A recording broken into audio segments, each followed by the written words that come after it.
فلسطین کا مسئلہ ہے.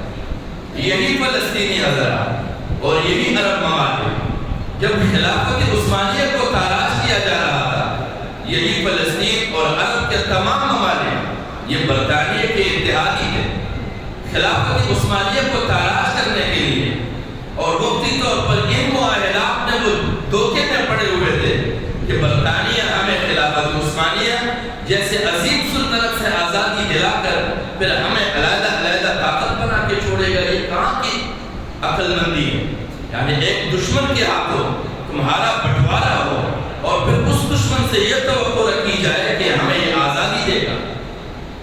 اور آج پھر ہم اسی نامعقولیت میں پڑے ہوئے ہیں کہ ہم پھر سے برطانیہ کے ہاتھوں تقسیم ہوئے تمام عرب ممالک، وہ سعودیہ ہو، دبئی ہو، قطر ہو، عمان ہو، یمن ہو، جتنے بھی ممالک، وہ مصر اور شام تک، یہ سارے برطانیہ کی تقسیم کردہ خطے ہیں. اور انہی خطوں میں اسرائیل بھی انہی کا تقسیم ہے. آج سارے تقسیم ہمیں منظور ہے، ہمیں فلسطین کی تقسیم منظور نہیں. فلسطین کو ریاستی حیثیت دلانے کے بجائے ہم فلسطین کے قتل عام پر خوش ہوتے ہیں، بجائے اس کے کہ اس چیز پر زور دیا جائے کہ فلسطینیوں کو لڑوا کے قتل کرایا جائے. تمام مسلم ممالک اس جانب توجہ دیں کہ فلسطین کو ریاستی حیثیت کس طرح دلایا جائے تاکہ فلسطین اپنی ریاستی حیثیت کے حصول کے بعد اقوام متحدہ میں اپنے معاملات کا خود مدعی بنے. آج تو دوسرے ممالک فلسطین کی مدعیت میں کھڑے ہیں اور وہ اس طرح جیسے کہ اردو میں ایک مثال ہے کہ مدعی سست گواہ چست. اب جب اقوام متحدہ میں ابھی قراردادیں منظور ہونے کے لیے ووٹنگ ہوئی تو 40 ممالک نے سرے سے ووٹ ہی استعمال نہیں کیے.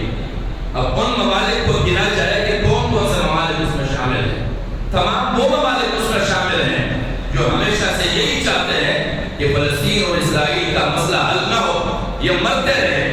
اور اس لیے کہ مغرب اسرائیل کے ذریعے عرب کو بلیک میل کر کے عرب کے وسائل سے استفادہ کرے اور پھر اسی طرح اسرائیل کو عرب کے اتحاد سے بلیک میل کر کے اسرائیل کے سرمایہ سے استفادہ کرتے رہے. وہ اس تنازع کو برقرار کرنا چاہتے ہیں.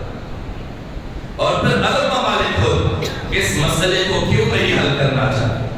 وہ اس لیے حل نہیں کرنا چاہتے تاکہ اس تنازع کو برقرار رکھتے ہوئے ہر ملک عرب کا اپنے معاملات اسرائیل کے ساتھ طے کر کے اپنے مستقبل کو مضبوط بنا کر ان کے سرمایہ کو یقینی بنائیں کہ ہمارے خطے میں اس کا استعمال کتنے مقدار پر ہوگا. اس معاہدے کو یقینی بنانے کے بعد ایک عرب ملک اسرائیل کی طاقت اور اس کی حیثیت اور ریاستی حیثیت کو تسلیم کرے گا. جب تنہا وہ تسلیم کریں گے تو وہ اپنے مفادات کے مستقبل کے حوالے سے محفوظ بنائیں گے. فلسطین کی کوئی فکر نہیں ہوگی. آج ہمیں بحیثیت مسلمان جو فکر لائے ہیں، ہم اس دور میں تو ہیں کہ جگہ جگہ چادر تانے ہوئے ہم فلسطین کے لیے پیسے جمع کرتے ہیں. ہم روئی زمین کے دیگر مظلوموں کے لیے اور مجبوروں کے لیے پیسے جمع کرتے رہے. ہمارے اس طرح کا کیا صورتحال ہے؟ یہ جماعتیں جو آج یہاں پر ہر جگہ چادر تانے کھڑے ہیں، کیا ہمارے ملک کے اندر مخلوق الحال انسانوں کی کمی ہے؟ ان کے لیے کبھی بھی ان کی غیرت جاگی ہے؟ کبھی بھی تر کے حوالے سے انہیں مستقل مکانات دے کر ان کی مستقل پانی کی بندوبست کرنے کے لیے کبھی بھی کوئی متحرک ہوا ہے؟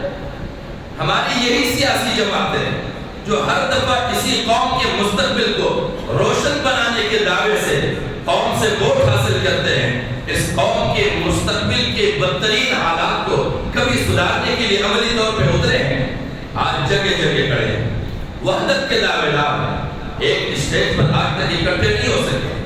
ان کے جھوٹے ہونے کے لیے یہی کافی ہے کہ ایک ہی دن میں نکلتے ہیں، ہزاروں چوک پہ منتشر کھڑے ہو کے وحدت کا مظاہرہ کرنے سے یہ قاصر ہے.